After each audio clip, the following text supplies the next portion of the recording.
നമ്മളിന്നീ പോകുന്നുണ്ടല്ലോ ഒരു വെള്ളച്ചാട്ടം കാണാൻ വേണ്ടിയിട്ടാണ്. എൻ്റെ നാട്ടിൽ തന്നെ ഉള്ള കേട്ടോ. ഇവിടെ പ്രാപ്പോയിൽ കോക്കടവ് എന്ന് പറഞ്ഞൊരു സ്ഥലത്തുനിന്ന് അകത്തേക്ക് കുറച്ച് ഉള്ളിലേക്ക് പോകുന്നൊരു വെള്ളച്ചാട്ടം കേട്ടോ. ഞാനിങ്ങനെ കേട്ടിട്ടുണ്ടെന്നല്ലാതെ ഇതുവരെ പോയിട്ടില്ല. അപ്പം മഴയൊന്ന് കുറച്ച് കുറഞ്ഞ സമയം നോക്കി ഞങ്ങൾ ഇറങ്ങിയതാട്ടോ. അപ്പോൾ കാറിലാണ് പോയിക്കൊണ്ടിരിക്കുന്നത്. കുറച്ച് ഉള്ളിലേക്ക് ദൂരം ഉണ്ടായിരുന്നു, അത്യാവശ്യം ദൂരം ഉണ്ടായിരുന്നു. അപ്പം ഇവിടെ വരെ വണ്ടി പോവുള്ളൂ. അപ്പം ഞങ്ങൾ വണ്ടി ഇവിടെ വെക്കേണ്ടി വന്നു. പിന്നെ കുറച്ച് നടക്കേണ്ടി വന്നിട്ടുണ്ടായിരുന്നു. എനിക്കാണെങ്കിൽ നല്ല കാലുവേദനയായിരുന്നു, ബോഡി പെയിൻ ഉണ്ടായിരുന്നു. അപ്പം ഞാൻ അതാട്ടോ വീഡിയോ എടുക്കുന്ന കണ്ടുകൊണ്ട് ഞാനിങ്ങനെ പതുക്കെ നടക്കുന്ന, എന്നെ കളിയാക്കുമായിരുന്നു എൻ്റെ കൂടെയുള്ള എല്ലാവരും കൂടെ. എനിക്ക് നടക്കാൻ പറ്റാത്തതുകൊണ്ട് എന്നെ എല്ലാവരും കൂടെ ഇട്ട് ടയറിലായിരുന്നു ഞാൻ ഫുൾ ടൈം. പക്ഷേ അവർ വീഡിയോ എടുക്കുന്നതുകൊണ്ട് പിന്നെ ഞാനിങ്ങനെ സഹിച്ചങ്ങ് നടന്നു. നമ്മുടെ ആവശ്യമാണല്ലോ. പിന്നെ ഞങ്ങളങ്ങനെ കുറച്ച് നടന്നപ്പോഴത്തേക്കും സൗണ്ട് കേൾക്കാൻ തുടങ്ങി വെള്ളത്തിൻ്റെ.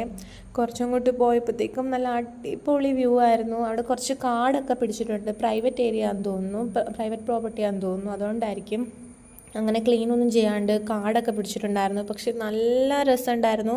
നല്ല വെള്ളം ഉണ്ടായിരുന്നു, ഒഴുക്കും ഉണ്ടായിരുന്നു. പിന്നെ അത്യാവശ്യം തിരക്കൊന്നും ഉണ്ടായിരുന്നില്ല. ഞങ്ങൾ പോയപ്പോഴത്തേക്ക് സത്യം പറഞ്ഞാൽ ആരും ഉണ്ടായിരുന്നില്ല. അപ്പം നല്ലതായിട്ട് എൻജോയ് ചെയ്യാൻ പറ്റി. നല്ല സ്ഥലമായിരുന്നു കേട്ടോ.